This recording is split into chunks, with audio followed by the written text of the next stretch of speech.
I'm JP, author of Thinker versus Doer from jpadamsonline.com, and glad to have you here with me. Today's episode, we are talking about essentially one concept, and that's the concept of agenda versus invitation. So, the reason I wanted to cover this today was because I know a lot of people that have really amazing ideas, really great things that they'd want to share out there with the world, whether it's a nonprofit, whether it's a business idea, whether it's just like their little side hustle, but they don't really share it with anybody. They don't tell anybody. So, if you fall into that category of someone with a business idea, someone with a goal or a vision of something that if you put it out there would actually make the world a better place, then today's episode is for you. Because I'm going to cover this one concept of agenda versus invitation and essentially how it has to do with how you can kind of like overcome if you're stuck with fear of selling, fear of putting yourself out there, any kind of imposter syndrome, any kind of feeling like, whatever you have to offer is not enough. Then that's really what I'm going to cover today. And the reason I wanted to cover this today was because I've kind of been going through this process. If this is your first time tuning in, Starting 101 is about this idea where I set out to answer this question of can you start a business that's based on systems and strategy so that you're not actually like trading your time for money. And in the process, I'm also doubling as a way for me to like document me doing the exact same thing of coming up with an idea from scratch and then basically like starting that up and seeing if I can run it that way so that I'm not trading time for money one for one.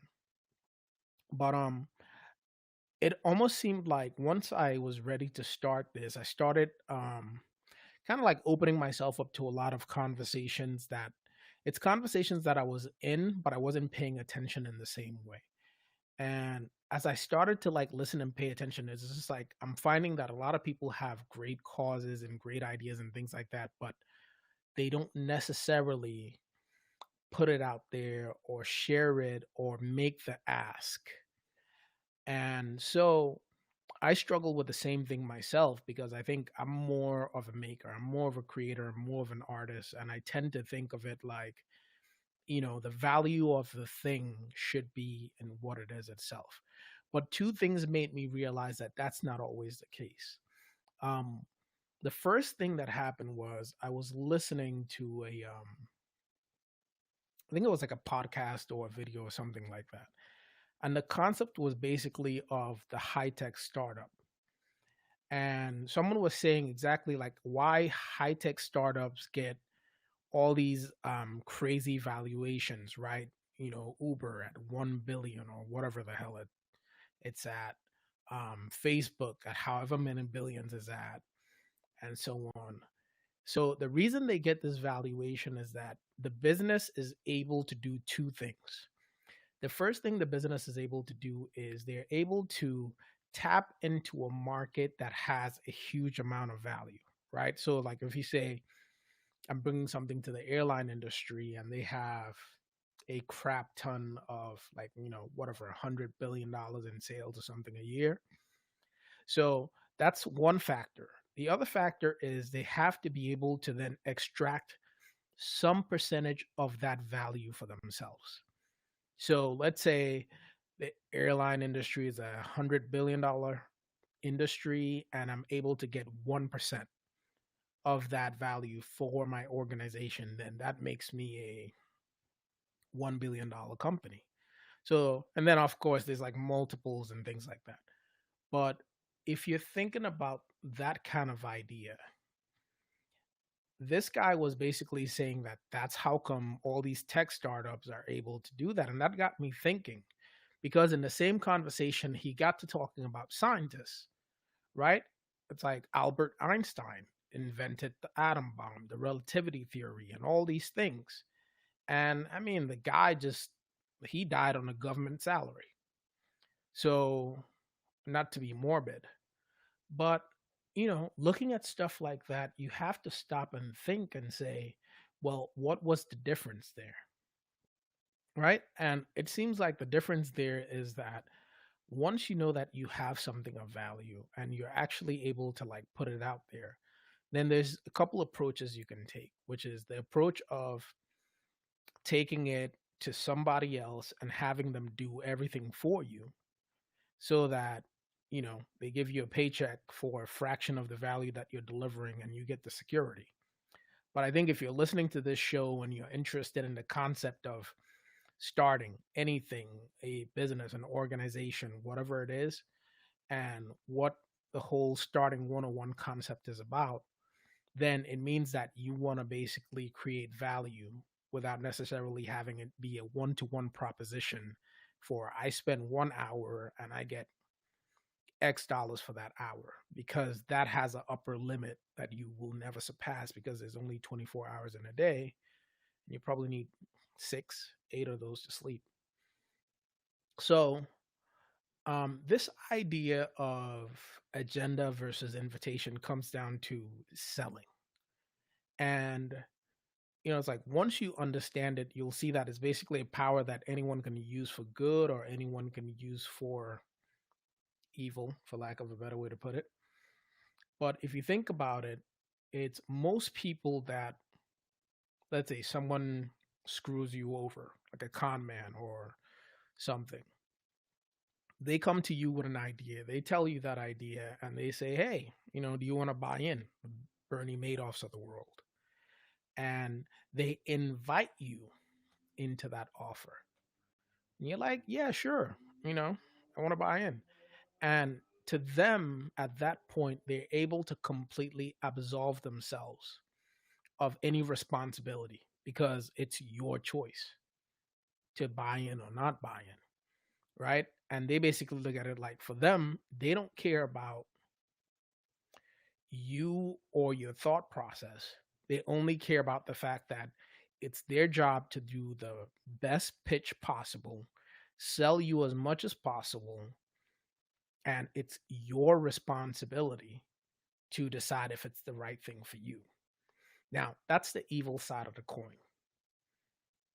And that's how terrible business people are able to like screw you over. I mean, you could take any arena, right? If you talk about, I'm not going to get into politics, but I would say this applies to politics as well, where it's like if you talk about someone that's basically doing something that is unscrupulous, well, it's like, well, it's your job to figure out that I'm not the right person, like that kind of thing. Or it's your job to figure out that you're being screwed over. It's your responsibility, not mine. All I do is put it out there and I invite you to it, and it's your job to call BS if you think it is.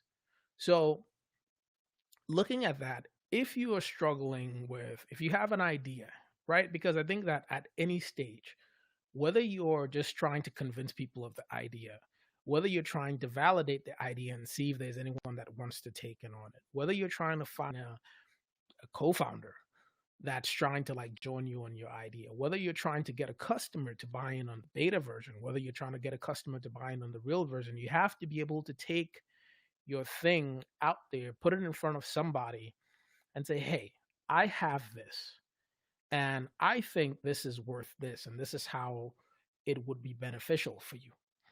So do you want in? I invite you in on it. Now, the good side of that is that for people that are ethical and care about people and want to do something good, that's usually they've done their homework. They've made sure that what they're offering is the best thing possible. It'll change your life. But I also find that those people that really care that much are the ones that end up struggling sometimes if you just don't have that sales gene in you. Because some people are born with it.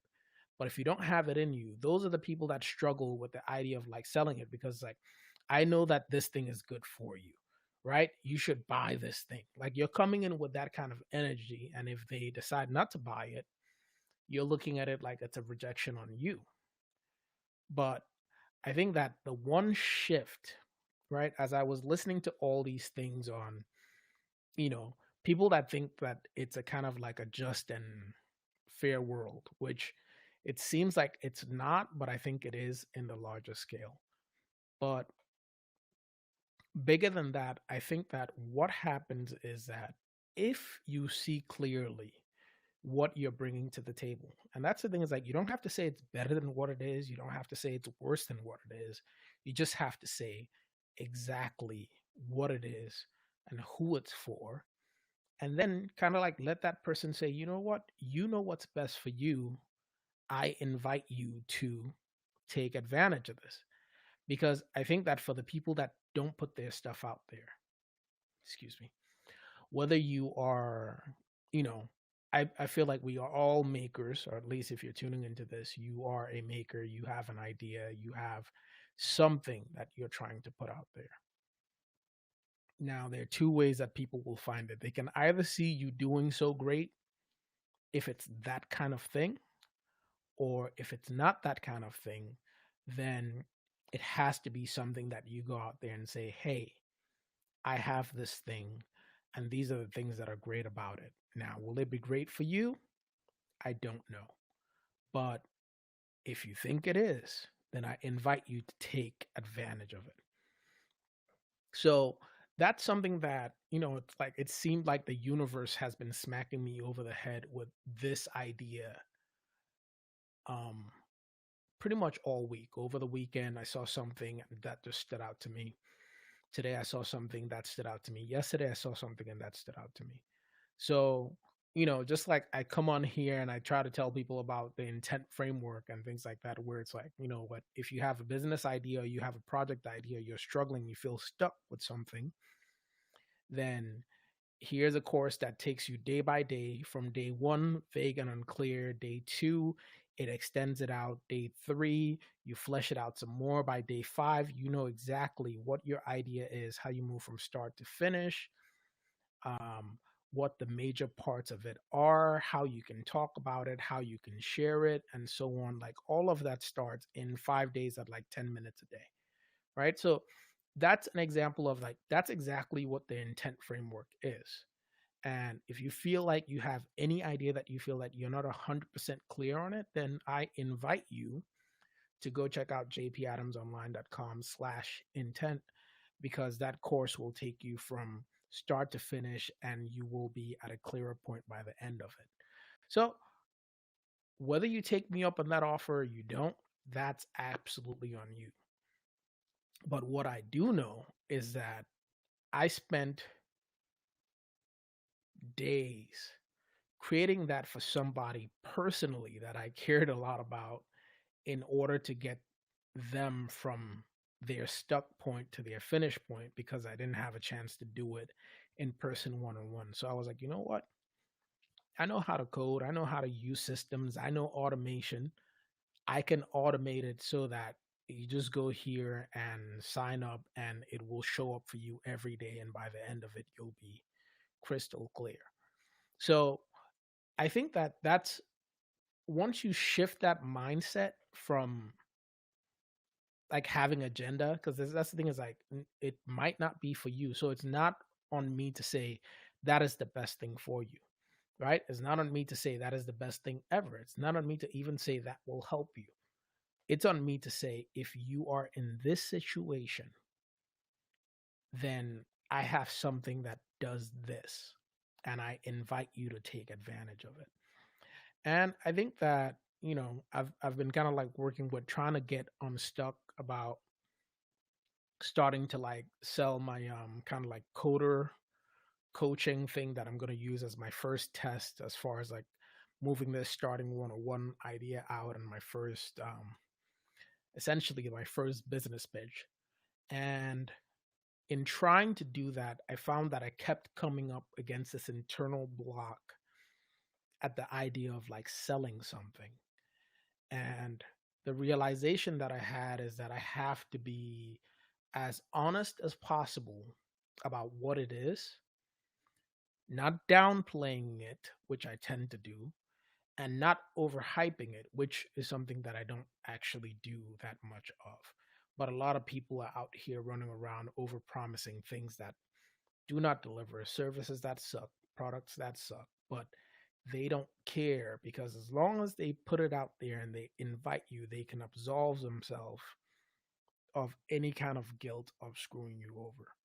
Now, excuse me, you have to keep your eyes open and not be screwed over. You have to look and see things for exactly what they are. But when it's your turn to share something, then you have to share it exactly for what it is. No hype, don't oversell it, but do not undersell it. Do not undervalue it because it seems like for some weird reason, everybody that I'm running into has amazing ideas, amazing intentions, amazing services, amazing products, but they're just not sharing it with the world. They tell me because we're friends. They tell me because we're acquainted and they know that I am in this space, but they're not out there sharing it with their customers. So if that's you and you have something that could help someone, then I think it's probably the best thing that you could do for them and yourself is to share it as honestly as possible without underplaying it. Just point out exactly how does it help? Who does it help? Right? In what ways will it transform them? And once you finish describing that, then leave it up to them. People are smart, people are capable, and they will know, right? Because if you go on it from an agenda standpoint of, I am going to convince you to buy something, then when they say no, it's some kind of rejection on you, it's some kind of reflection on you. But if you go out there and you share the crystal clear truth with them, like, I made something for you or people like you in your kind of situation, then I think, you know what? That's enough. And all you have to do is invite them to participate and take a chance at it. So I invite you guys to subscribe. I invite you guys to, whether it's YouTube or on Facebook, share if you think this is valuable and keep tuning in. And if you do have an idea and you have something that you feel like it's worth getting out into the world, but you're not crystal clear on it, then go check out the intent framework at jpadamsonline.com/intent. Um, that's pretty much it. I'm JP from jpadamsonline.com. And thank you so much for spending time with me. I come on here about every other day. I could be more than that, but it's never less than 3 times a week. And my goal is to share my whole journey of starting a business that's dependent on strategy and systems that can scale and not me trading time for money. And I will share every piece of that journey with you guys. Thank you.